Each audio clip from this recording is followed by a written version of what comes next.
Olá, turma, tudo bem com vocês?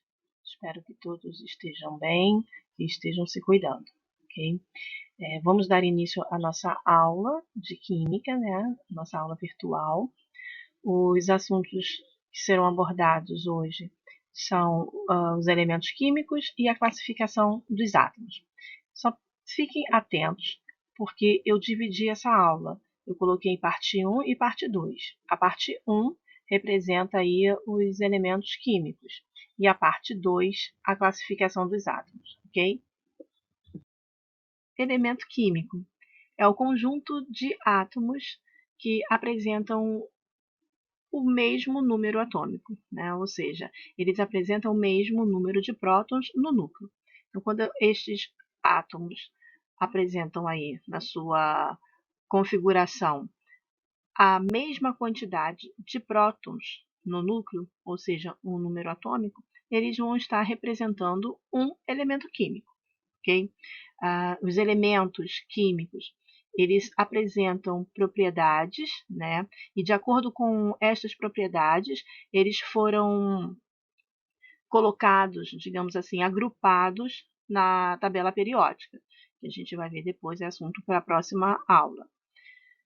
Os elementos químicos, eles não estão assim de forma isolada. A grande maioria, na verdade, dos elementos, a grande maioria não é encontrada isolada na natureza.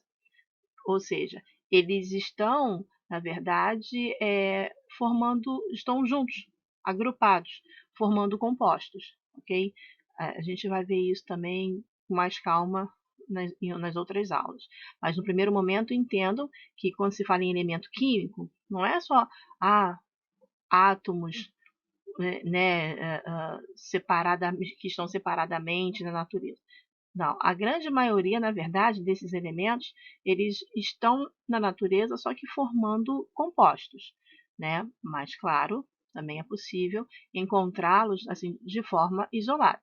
Não é comum, mas pode acontecer. Um outro detalhe também importante, os elementos químicos, eles não podem ser decompostos, tá? Eu vou explicar no próximo slide. Então, neste slide, né, os elementos químicos. Primeira coisa que vocês terão que lembrar, quando se fala em elemento químico, é um conjunto de átomos que tem o mesmo número atômico, ou seja, eles apresentam o mesmo número de prótons no núcleo. Aí nós temos na primeira imagem, né, dois átomos. Do lado esquerdo, ele apresenta um próton no núcleo. Sendo assim, nós vamos ter um átomo que está representando aí o elemento químico hidrogênio.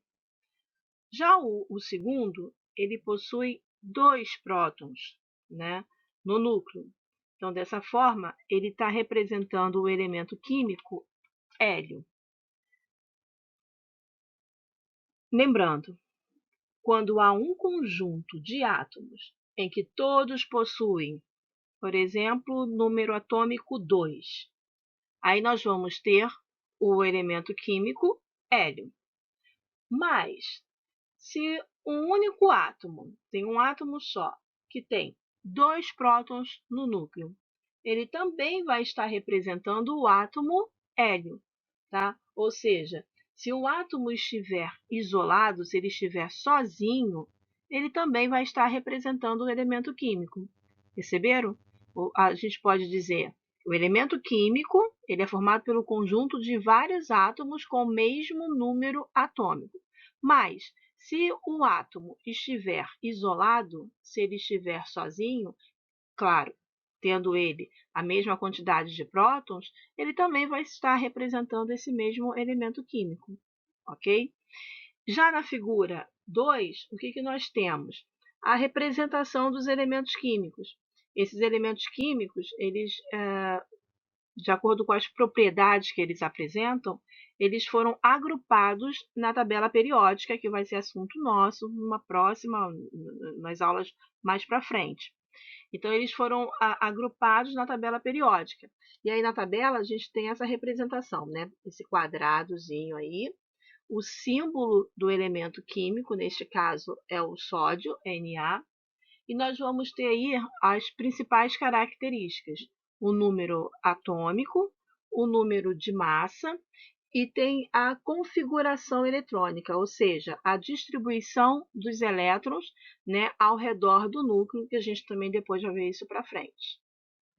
Nesse slide, antes da gente continuar, é só para fazer uma correção no slide anterior, na imagem da representação dos elementos químicos na tabela periódica, aí se não me engano, eu falei número de massa.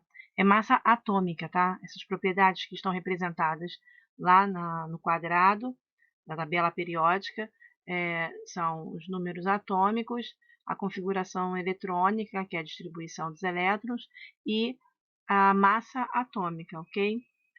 Tá. Agora, nesse slide, ainda em cima dos elementos químicos, foi até colocado que lá no início, no primeiro slide com a explicação, que um elemento químico ele não pode ser decomposto. Tá? O que seria isso? Primeiro, a gente está vendo aqui o exemplo de um composto, ou seja, NaCl está formando uma substância chamada cloreto de sódio. Percebam que a gente tem aqui, neste composto, dois elementos químicos, o elemento químico sódio e o elemento químico cloro, né? São dois elementos que juntos estão formando um composto. Quando eles se encontram desta forma, formando o composto, neste caso, eles poderão ser separados. Se usar uma espécie de uma corrente elétrica nesse tipo de composto, nesse sal, que a gente chama de sal fundido, essa corrente elétrica pode separar justamente os elementos que formam o composto. Neste caso, vai separar o sódio e vai separar o cloro. Se a gente pegar só o sódio, né, o elemento químico sódio sozinho, se ele estiver sozinho, ele não tem como ser decomposto, não tem como colocar em partes menores, tá? Não tem essa decomposição. A mesma coisa com o cloro. Se o cloro estiver, o elemento químico cloro sozinho, também não tem a possibilidade dele sofrer essa decomposição, ele não vai ser decomposto. Agora, quando os elementos químicos estão juntos, aí eles vão formar um composto. Aí, dessa forma, existe a possibilidade da separação desses elementos. Aí pode ocorrer eles poderão ser decompostos, ok?